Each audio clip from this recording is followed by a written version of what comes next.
Morning. Welcome to the shop. Thanks for stopping by. I've seen recently a lot of people posting questions about the Nano Rotary not working right for them. So I thought I'd do a quick video and engrave a glass and show you guys how it actually works. It works really easy if you make sure you have it set correctly in light burn. Here we've got the Nano Pro 12 watt. We got the rotary assembly. We've got it wired like it's supposed to be wired. We've got everything focused and squared up. Now we'll have to double check that. And we've got light burn set up. So the rotary moves when I click the move. You have to remember to go to macros to switch it to rotary extension. To do this glass, I'm going to do it at 2500 speed at 80% power. And we're going to use laser marking paper. But what I want to show you is here under laser tools, go under rotary setup. This top number here is 324. That's the number of steps this unit takes, the motor takes, to make a 360-degree revolution. A lot of people go messing with that and then they can't get anything to work right. That has got to stay at 324. And then these other numbers, measure your diameter, your glass, put it in there, or your whatever you're engraving, and then that will automatically give you your circumference. That is where most people have the issue. So let me get the glass set up. We're going to throw the laser marking paper in water so it can slide off. We'll get it, make sure it's level, and then I'll engrave one and I'll show you what it looks like.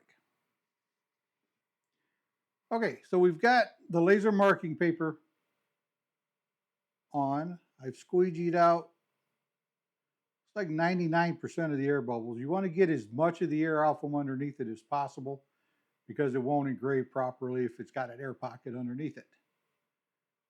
So we're going to hit start, run this thing. It shouldn't take a few minutes to really engrave it. And then we'll be back and I'll show you what it looks like. About 10 minutes.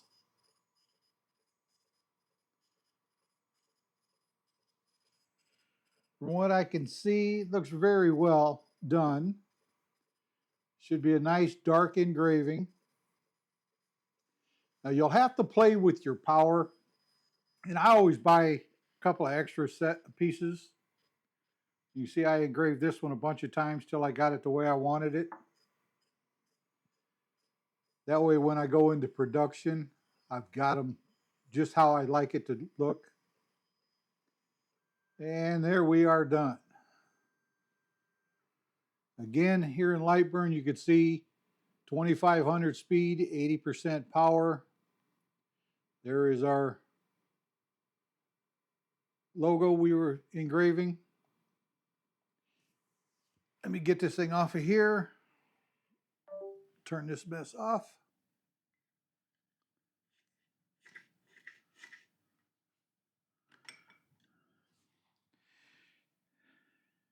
And that did turn out very well.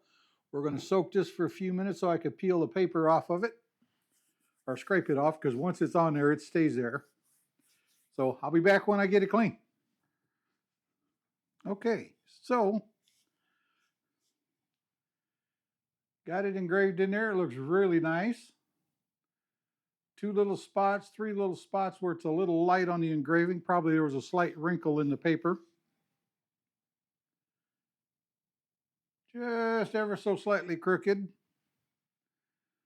But there'll be a picture of it right up here so you can see it. And there you go. Once you get everything set right and get light burn to realize it's there and how it's supposed to operate it, it's very easy to do. Nothing to it. Hardest thing is just making sure everything is square to your laser head. And sometimes these are pivoted off just a little bit. So you have to play with it. That's why I say I always get you a couple of extra pieces to try it. But there's a set of glasses. 10 minutes each. 30 minutes to get everything set up. We're done. So thanks for watching. Want some more tips on laser engraving, woodworking, CNC? follow along. Thanks for watching.